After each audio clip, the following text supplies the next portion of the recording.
Section gastronomie. Purée, l'image est magnifique. C'est une soupe à la tomate. Ouais, mais t'as vu en plus, non mais la façon dont ça a été présenté, maintenant tu vois c'est plus marqué figure, en dessous c'est un petit texte intérieur, il y a un Oui, petit c'est cool parce cadre. que du coup, avec la nouvelle mise en page, je dois bien avouer que la partie gastronomie rend mieux. Voilà. Donc, soupe à la tomate par Marie-Madeleine. Votre custom Marie est de retour après les vacances. Elle vous propose une soupe à la tomate et aux œufs, bien chaude pour la rentrée, avec une règle en tête, proposer un plat rapide et facile à faire. Donc c'est une recette qui prend 8 minutes de préparation, 10 à 20 minutes de cuisson, et qui peut nourrir jusqu'à 4 personnes. Juste avant qu'on dise, hein, si on change les ingrédients, qu'on met plus ou qu'on met moins, et bien le nombre de personnes qui pourront être substantées va varier. Hein. Merci Mathieu. C'est le principe d'une recette. Le gars il explique le principe d'une recette de cuisine. Si tu mets un demi-oignon au lieu d'un oignon, il y a moins d'oignons. Voilà. Ah bon? Je sais pas, si je divise 2 par 0,5, ça fait 4. C'est très vrai. Donc du coup, si j'en mets moins, il y en a plus. Non, parce que si tu divises par 2, il y en a 2 fois moins. Toi, tu viens de multiplier par 2. C'est pas grave. Je vais t'embêter. Notifions donc. Pour cette recette, il vous faudra 2 bols d'eau. C'est-à-dire combien? Est-ce qu'on prend un grand bol, un petit bol? Je t'avoue que je peux bien aimer une unité parce que c'est vrai que j'ai des bols qui font pas la même taille que d'autres bols. Tellement. De l'eau, voilà. 3 tomates. Des grandes, des 3 petites, tomates cerises, tomates, grandes tomates. Des tomates. Et oui, fraîche et mûre. 3 œufs. D'autruche ou de poule? De poule. Le poule, Mathieu. Et 2 échalotes de taille réglementaire. Vous mettrez aussi 2 cuillères à café de bouillon ou de poudre d'assaisonnement saveur légumes, ainsi que 2 cuillères à soupe de sauce de poisson. Maintenant on arrive dans la recette. Si Mathieu veut bien arrêter de m'embêter. Commencez par couper les tomates, les échalotes et les oignons en quartiers ou en 8, verticalement. Faites chauffer l'huile dans une casserole et faites sauter les légumes coupés. Pendant ce temps, faites chauffer l'eau dans une bouilloire, si possible, pour une cuisson plus rapide. Assaisonnez dès que les tomates sont cuites. Remplissez la casserole avec l'eau. Une fois bouillie, assaisonnez selon votre goût et mélangez un peu le jaune et le blanc dans un bol. Ensuite, versez le mélange dans une casserole en attendant 1 minute. Puis remuez un peu pour ne pas obtenir un gros morceau d'œuf au milieu de la soupe. Quand la soupe est bouillie, dégustez avec du riz ou des pâtes. Effectivement, on n'est pas sur une recette trop compliquée. C'est des trucs que globalement tout le monde a à la maison, sauf peut-être le bouillon, l'assaisonnement ou la sauce de poisson. Le riz et les pâtes, c'était pas marqué dans la recette en haut, dans les ingrédients.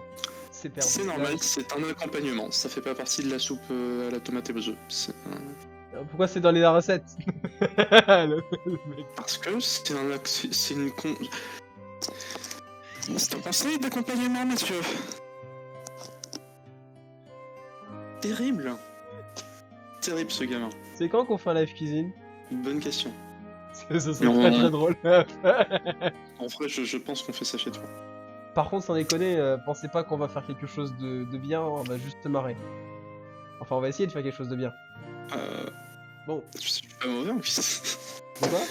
Tu sais, je suis pas non plus mauvais cuisinier. Oui, mais il y a moi avec. C'est pas faux. C'est vrai dit comme ça. Tu te souviens de la fois où on a cuisiné ensemble? C'est vrai, la fois où j'ai cuisiné, où t'étais là.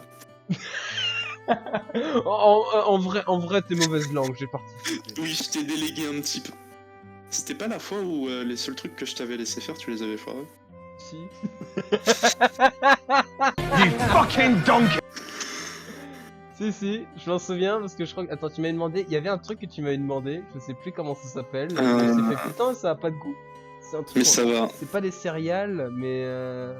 Ah oui, les flocons d'avoine. Les flocons d'avoine, voilà. Ou les flacons d'avoine. Les flacons d'avoine. Les flacons d'avoine. Je crois que je l'appelais les flacons d'avoine. Sinon, qu'est-ce que tu penses de cette petite soupe? En vrai que c'est une recette qui est pas trop compliquée, comme j'ai dit, tout le monde a plus ou moins les ingrédients. Faudrait que je l'ai en bouche pour dire ce que j'en pense, mais là, franchement, Je pense que l'oignon, l'échalote, et puis... Est-ce que le bouillon est vraiment nécessaire? Je sais pas. Est-ce qu'il y aura des Je- bouillons de cubes à la place? Ça marche. J'avoue que personnellement, je ne mets jamais de bouillon d'assaisonnement préfet dans mes recettes. Moi, je mets du bouillon. Après, enfin, J'ai envie de dire pourquoi pas mettre un peu d'herbe de Provence ou autre chose à la place. Hein. Bah, Franchement. Ouais, ça marche aussi. Ce que j'ai envie de dire, c'est que quand vous avez une recette et que vous n'avez pas tous les ingrédients, eh ben improvisez. Voilà. Improvisez, faites avec ce que vous aimez, et puis des fois, ça donne des bonnes surprises. Faites-vous plaisir, ouais. Exactement, mais j'insiste Surtout, sur le mettez deux fois. des épices. J'insiste sur le des deux fois, épices. parce que ça peut être très mauvais aussi si vous faites de la merde. Bah, c'est sûr que bon, si dans votre gâteau au chocolat vous mettez de l'ail, je donne peu cher de votre gâteau au chocolat. Ah, mais par contre, vous pouvez mettre du concombre dans votre gâteau. Non, de la courgette dans votre gâteau au chocolat. J'ai déjà mangé un gâteau au chocolat fait avec de la courgette. Est-ce que ça serait pas mieux séparément? Bah, en fait, la courgette, on la fait pas. Je sais plus ce qui a remplacé la courgette, mais je te jure que ça existe. Et qu'en vrai, c'est bon. Et on fait pas Attends, la courgette. est-ce que t'es en train de me dire que t'as mangé un gâteau au chocolat à la courgette sans courgette? Un gâteau au chocolat à la courgette, sans sentir la courgette. Et du coup, est-ce que finalement tu ferais pas juste un gâteau au chocolat? C'est en fait, c'est un peu, ouais, du coup, c'est un peu comme un gâteau au chocolat. C'est, en fait, je crois que le principe de la courgette, c'est qu'elle remplace un autre ingrédient. Mais j'ai oublié lequel c'est. Parce que, bon, bah, moi, je suis pas bon en pâtisserie. Gâteau. Bah moi non plus, je vois pas, je vais pas te mentir. Je suis capable de mettre le feu à la cuisine sans avoir d'étincelle. Aïe. Alors bon, Les œufs? Bah oui, non, ça remplace pas les œufs. bah, on peut chercher, vite fait. Si t'as envie. Mais Mais bon, non, la flemme.